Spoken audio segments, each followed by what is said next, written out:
The Asus MG279Q is the Freesync sibling to the Asus PG279Q that I looked at recently. In theory, that should make it a fantastic gaming monitor for AMD gamers, thanks to the inclusion of a high refresh rate IPS panel. Except it isn't quite as simple as that. You see, because G-Sync is inherently more expensive to implement than FreeSync, monitor manufacturers have sought to slightly disguise that fact by never making two models with otherwise identical specs. So here the MG279Q has essentially the same display capabilities as the PG279Q, but Asus has used a different stand design and lowered the build quality.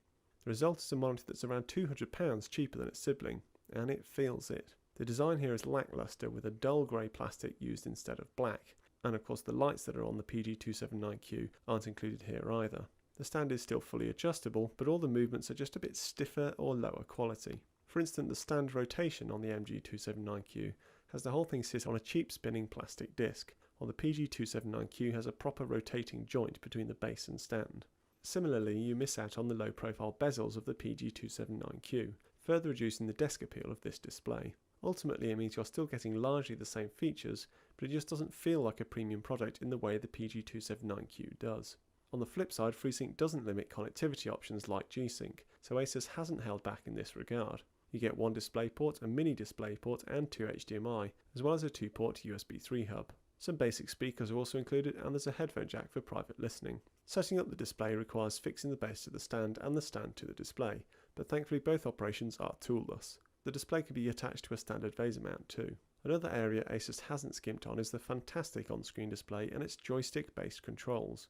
It's just so effortless to move around the menus, and the joystick is easy to locate even though it's hidden away around the back. Sadly, where this monitor really falls down though is when it comes to image quality. Out of the box it's set to an awful racing colour mode that is overly bright, has too high contrast, is over sharpened, has inaccurate colours, you name it.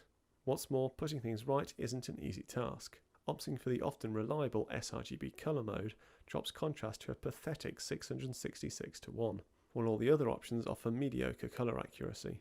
The best seems to be the scenery mode, and even then I had to tweak the colour manually. After all that was done, the display is okay. Contrast is a decent 1195:1, gamma is pretty close to the ideal of 2.2, colour space coverage is good, and colour temperature is bang on. However, fine colour gradation is poor, with a delta E of 2.5.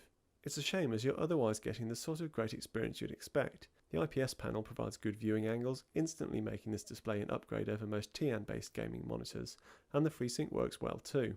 Except, it only works at between 35 and 90 Hz, even though this monitor can go all the way up to 144 Hz. 90 Hz is still a nice upgrade in smoothness and responsive feel compared to 60 Hz, but it's still some way off 144. The upshot is that this is a very capable monitor that packs in a load of great features.